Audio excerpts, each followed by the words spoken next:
And today we're going to talk about Nicene Creed. Nicene Creed is very important creed in the church history because it settled how Christians should worship one God that claim has three in person, Trinity. By the 4th century, church divided into two different understandings about Christ's godliness. The first understanding says that Christ is equal with God. Christ as the Word existed eternally together with God. Meanwhile, the other understanding says that Christ is not equally with the Father. As the Word, He did not existed eternally together with God. You see the differences? So that is the second one says that if I have to put into diagram, it goes like this. If this is God and this is Christ, okay? But meanwhile, the first one is like this is God, and then it's just like, it's just equal. To super simplify this teaching, the second one, let's just say Christ is just another creation of God. Now, the one who proposed this idea, a church elder in Alexandria, someone by the name of Arius. Now, this belief, we know it as the Arianism. But meanwhile, the first one, it was being proposed by the Bishop of Alexandria, someone by the name of symbol, Alexander of Alexandria. So, now these two different views are the exact opposite. Now, what it seems to be just another kind of theological differences that can happen, and many times happens within the church. It become a big deal after Alexander of Alexandria considered that Arius teaching or Arianism is a heresy. Now, he's flexing his muscles by using his authority as the Bishop of Alexandria, banning Arius from teaching in the church.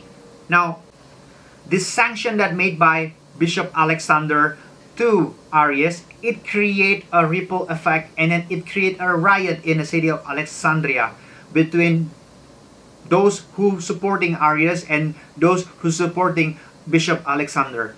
Now, it was a big deal, and then especially, this is like very significant, it happens during the time of the Emperor Constantine, who just recently uniting like the whole Roman Empire into one. Constantine, he see this kind of like conflict within the church. It can lead to the potential another civil war, which is like, Constantine do not want it to happen again. So he had an idea, Constantine had an idea to have a meeting, a big meeting for all of the church leaders. We call it as the bishop. Constantine, he held a grand meeting for all of the church leaders or the bishops. He invited about 300 bishops from all of the empire, from all of the Roman Empire. Now, he sponsored this meeting from his own wealth. He covered all of the travel expense that the bishops have to make to travel into the city by the name of the Nicea. It was an interesting event in the church history during that time, because for the very first time, the church leaders, the church bishops, they all together, they meet up in one place, and then for the very first time, they see face to face. Now, before Constantine, if you remember that these bishops, they are kind of like separated, and they were being aparted. I mean, they were separated. They only communicate probably through letters. They never see each other. Before the decree of the Edict of Milan, it was a dangerous time for the church, as the church was being persecuted, and as many as the Christians, they were being tortured and they were being arrested because of their faith. Now, these 300 bishops, I want you guys to imagine. Now, these 300 bishops, these are the hardcore bishops, bear with themselves the mark of Christ in their body. Some of them, they were being maimed. Some of them, they were being blinded. Some of them, they were being burned. But then again, they still survived. It's a living evidence that they are the hardcore Christian. They endure all of this suffering, torture, and persecutions for Christ, for their faith. According to the Roman historian by the name of Eusebius, the mood was a cheerful mood. It was an enthusiastic mood, because for the very first time, all of these bishops, just like brothers, they see each other and they talk to each other. Now, even the Emperor Constantine was there too during the meeting. He dressed up in grandeur, and then he tried to show off to everyone that he was in charge. And indeed, he was in charge, the Emperor Constantine himself. There were two important things that they need to discuss in that meeting. The first one is to discuss what to do for those Christians who denied their faith while they were being persecuted before the time of like Constantine, during the time of like Diocletian, during the time of like Licinius. Many of the Christians, they deny their faith because they're afraid of the torture. They were afraid because of the consequences if they profess their faith. And because of that one, we call them as the relapsed Christians. Now, the meeting, the council, they discuss about the what to do with them and how to accept them back. Now, the second most important topic that they discuss in that meeting is the discussion about the Arianism itself. It's very difficult and it's very controversial because the idea about Arianism. Now, Arius' teaching about Arianism, which says that Christ is not equal with Father, it was being presented by Eusebius of Nicomedia. Now, don't get mistaken with the Eusebius the historian, okay? Even though he was there too in the meeting, but this is a two different person. Eusebius the historian and Eusebius of Nicomedia. Now, he is the friend of Arius. He is the one who presenting what is the teaching of Arianism all about. He tried to convince everyone that Christ is not equal with the Father.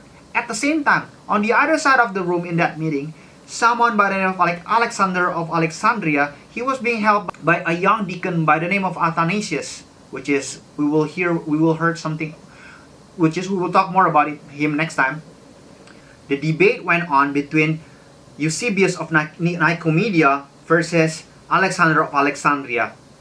As the debates goes on, and then like the debates become become heated, and then it turned into violent between those who supporting like Arianism teaching and those who disagree with Arianism. It was in that council meeting in Nicea, the participants declared that Arianism was a heresy and considered to be as a blasphemy. In fact, one of the legend, this is just legend, one of the participants, someone by the name of like Nicholas, he stepped up on the table and then give Arius a slap in the cheek. But turns out to be, I did research about it. No, it's not. It's just a legend, of course. Like Nicholas here, as in Saint Nicholas, or known as a Santa Claus. But that would be cool though, Santa Claus slapping on the Arius. But no, it's not for children. So I guess the mood of the meeting is no longer being cheerful, but now the mood of the meeting is just kind of like tense. As the conclusion of the meeting, and so the council composed a Nicene Creed, which was made to oppose the idea about Arianism. Everyone who was there were asked to sign up the document as a sign of their support that they disagree with the Arianism. Everyone except for Eusebius from Nicomedia, which is representing like Arianism. He and his followers refused to sign up. Now, as the results of the council, the sanction for Eusebius and other followers, the supporters of like Arianism, they will be removed from their office of their church. If the decision stopped right there, it will be a good thing. However, this is the problem. Emperor Constantine was there and he added up the sanction. Not just for those people who supporting the Arianism will be removed from the office. Emperor Constantine, he added up those who supporting Arianism, including Eusebius of Nicomedia, will be removed from the town. They will be banished from their town.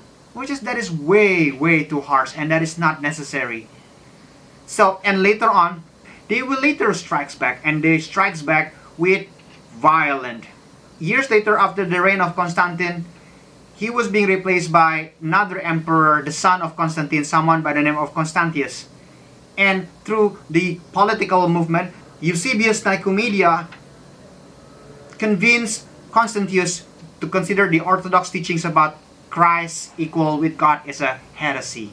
It's just the other way around. But there will be another study for another video. Why it matters to us? First, Nicene Creed summarized the good news of God all about. So into something that a universal creed that can be accepted by most of the churches today. Second thing, Nicene Creed is important because it summarized the natures of God as being described as a Holy Trinity. and clarify how each part is different with one another. The third thing, Nicene Creed also summarized the basic understanding of the Christian faith that makes the Christian faith different than Judaism and Islam. Fourth, last but not least, suppose, let's say, the bishops who attend the first Council of Nicaea, they do not have a heart, they do not have a courage to oppose the idea about Arianism. Now what will happen is, the work of God for the salvation through Jesus Christ, it means nothing, it means meaningless. Because think it this way, there's no such thing as a mortal, there's no human, there's no even like half God can save human from what? From the sin. Only God himself can save us. Because only God who can enter the creation, God become flesh, incarnate to save the creation itself. And there you go, it's a wrap. The first Council of Nicaea and the Nicene Creed. We have talked about the background, the proceeding of the council itself, the controversies, the results, and also the conclusion. I hope this video will entice you to learn more about history, specifically about this particular subject, about the Nicene Creed, about the first Council of Nicaea. It's interesting to find out. Again, I am not expert in this one. I am just the same with you, excited about studying history. So, until next time, see you guys. Bye-bye.